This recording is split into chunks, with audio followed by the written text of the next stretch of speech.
After finishing their tidbit, Kate, Emilico, and three other pairs dive into their new adult lives, but chaos erupts in the children's wing of the Shadows house.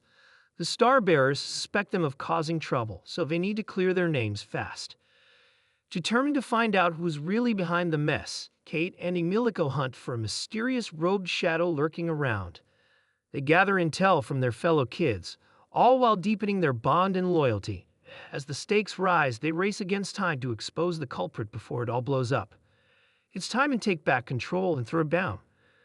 Someone swings open the hallway door, and in struts Barbara with her shadow, Barbie, ready to check for any creepy vibes like a classic horror movie character. All they find are scorches, but no time to chill. They jump into action, ready to fight off the shadows, when suddenly a strange, suspicious shadow figure slides past them. Emilico wakes up from her nap, jolted by the sound of a bell and an announcement calling all dolls to gather in the hall. They're warned about the shadow figure seen earlier and asked if anyone has info like, who'd be dumb enough to roam the house in pitch-black darkness? Emilico reassures Barbie she's got nothing to do with it and heads back to her room to spill the tea to Kate.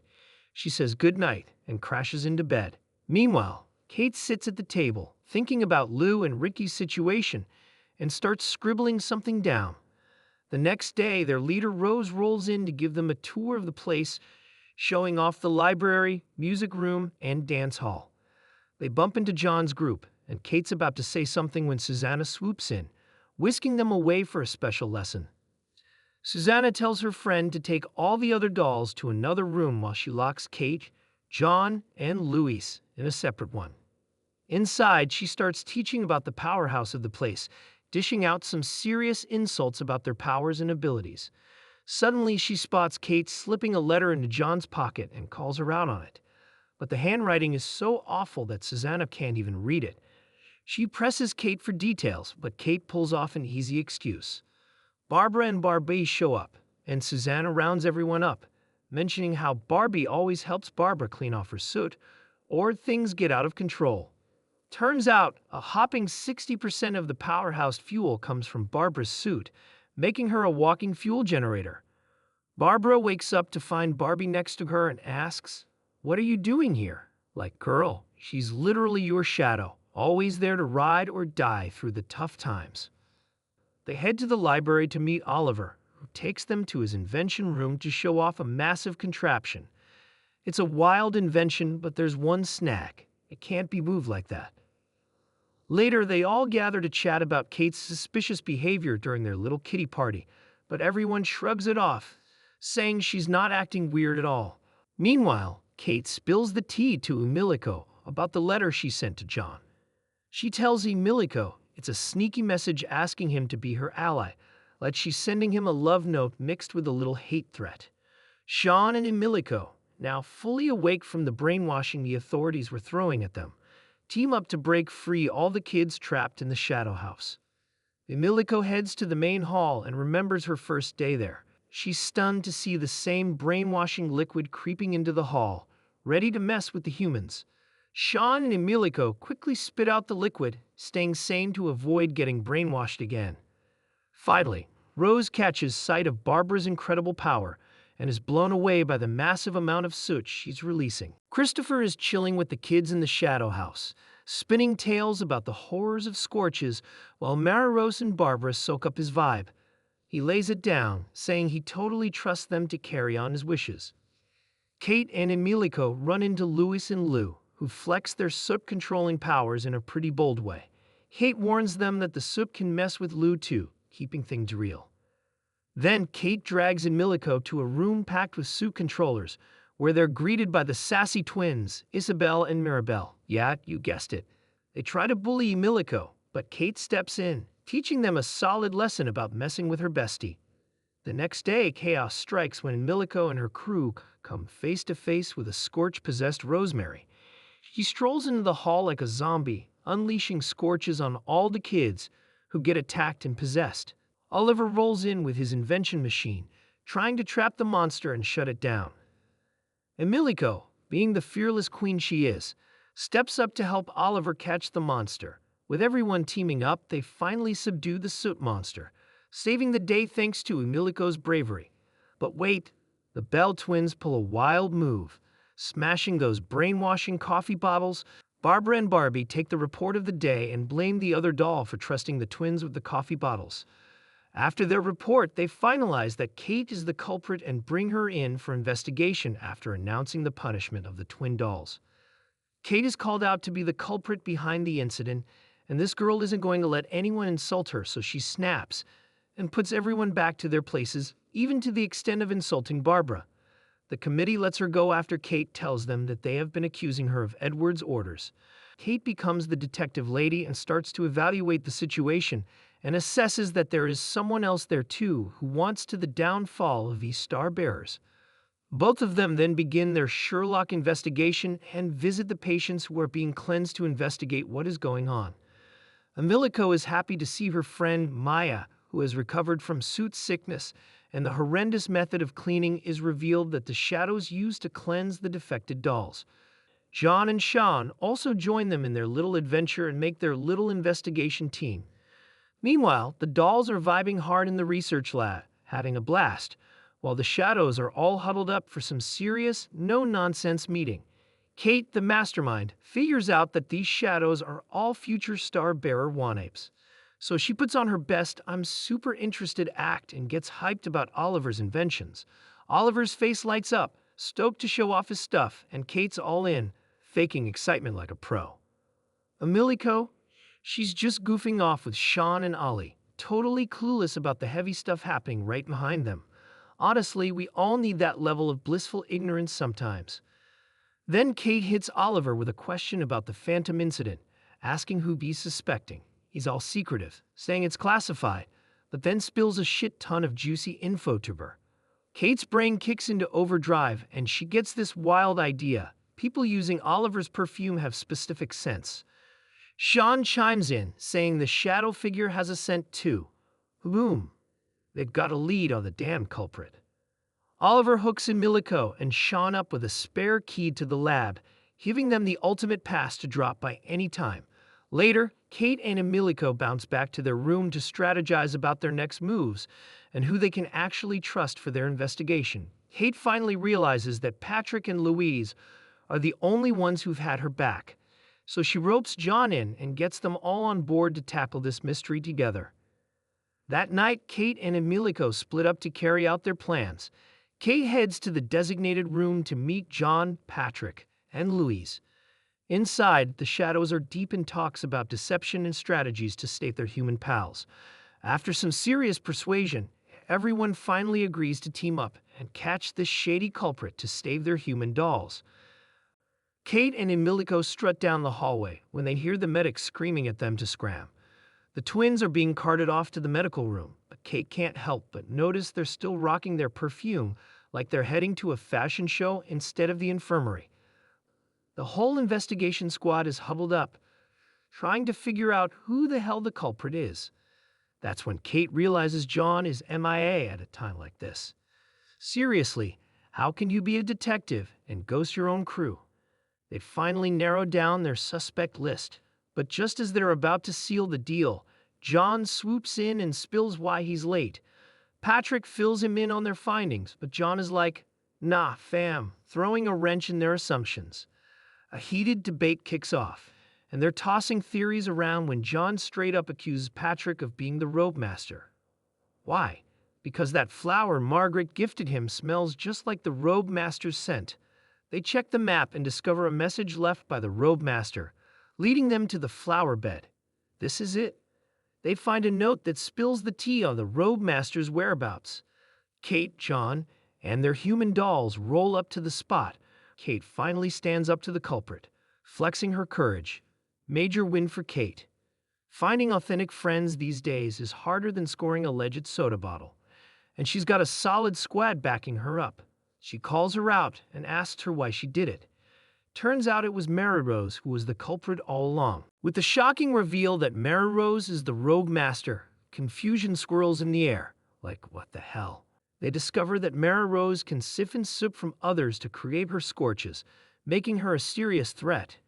She throws everything at them, but Kate and John narrowly escape her clutches.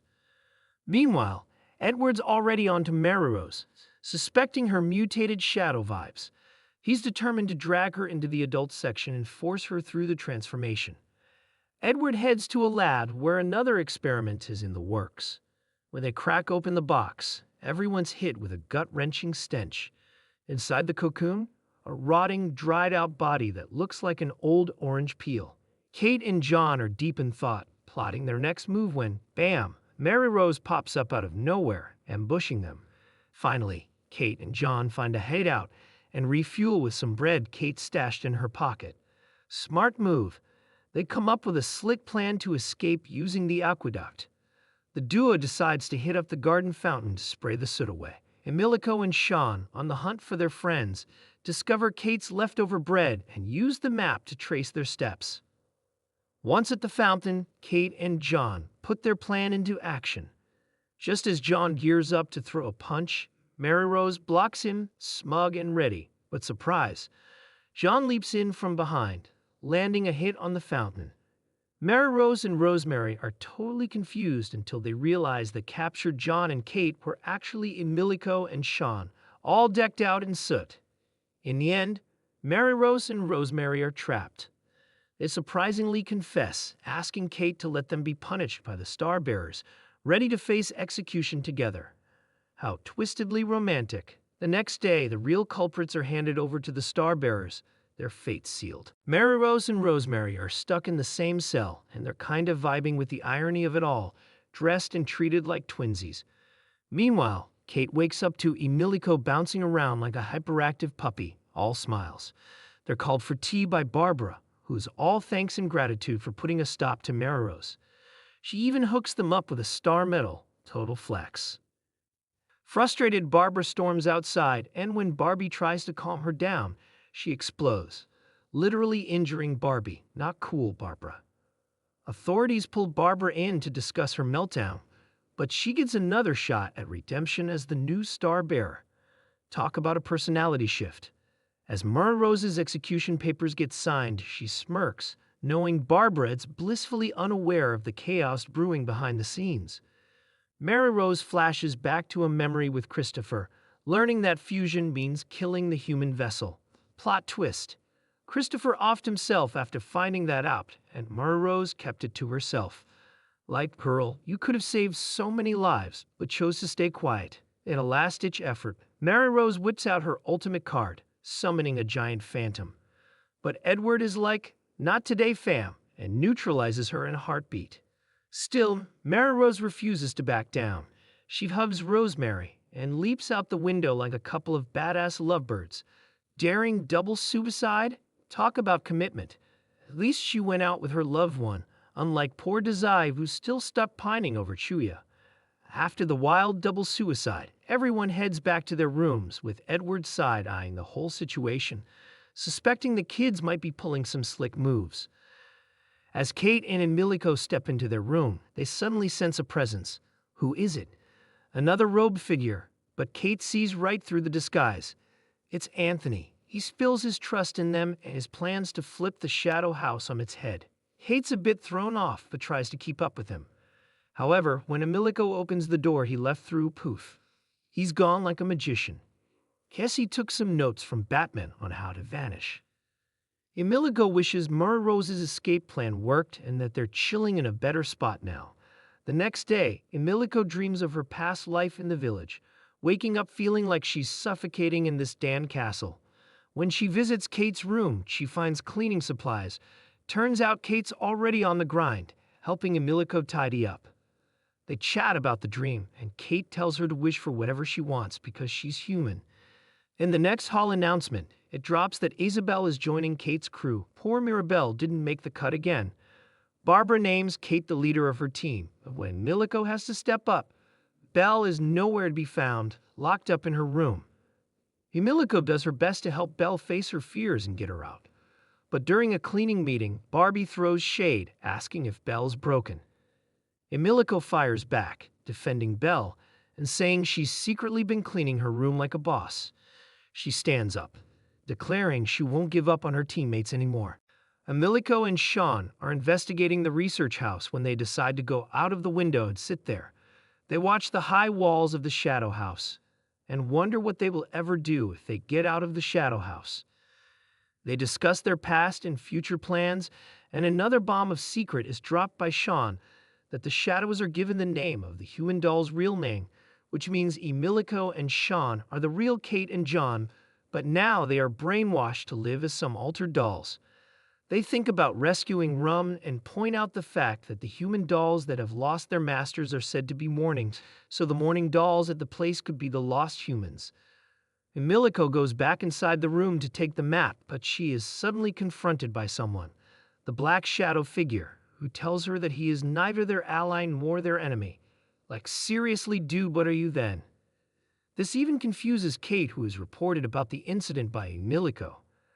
The next day, all the dolls are summoned earlier than their fixed time, and boom, a new surprising twist when Barbie announces the rejoicing party, and this time Emilico and Sean have a hard time deciding to drink the coffee. Emilico returns back to the room and turns out she had drunk the liquid and had turned crazy like earlier, but fails when Emilico is out of control. But even with the difficult situation, Kate manages to find a solution about the situation. The next day, John and Kate take off to investigate separately, where John and Sean go to repair the research lab's wall they wrecked earlier. John, with his amazing brain, calculates the fact that Jeremiah sleeps in the daytime, which could only mean he works as the robe master at night, and amazingly, with his dumb brain, he confronts him about the fact, and Jeremiah accepts the fact and attacks them. The situation gets even worse when Sean is also put in danger, which causes John to release a huge amount of soot, and turns out it was just a prank by Jeremiah to take some amount of John's soot, and basically, Louise and Patrick are on their own detective grind, each rolling with their unique methods to dig up dirt. Louise, being the clever one, uses Lou and her soot powers to make her act like one of those kawaii girls, sweet-talking the shadows to get the scoop. And Dan, her plan works like a charm. Everyone is totally smitten by Lou's cute act. Smart move pulling the girl card when it counts. But all that soot use takes a toll on Lou, and she starts breaking down like an old car. Even when she's stumbling, Louise, impressed by her dedication, keeps targeting one shadow after another.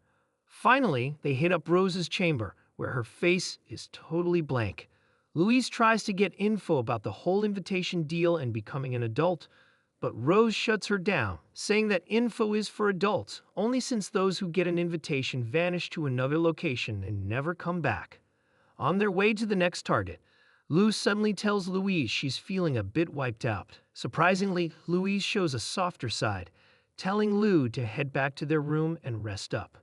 Meanwhile, Patrick's working his own angle and is told by the other guys to check out the library for info on marriage petitions. Turns out, only adults can tie the knot in shadow houses. Kids can only submit a petition to get married. Patrick asks Ricky if humans feel romantic feelings too. Instead, he takes Patrick to the garden to smell the flowers and clear his head. There, they run into the shadow Margaret and her doll, who are busy growing flowers. She spills about her wish for the twins never to come back and hands Patrick a rose as a sign of their budding friendship.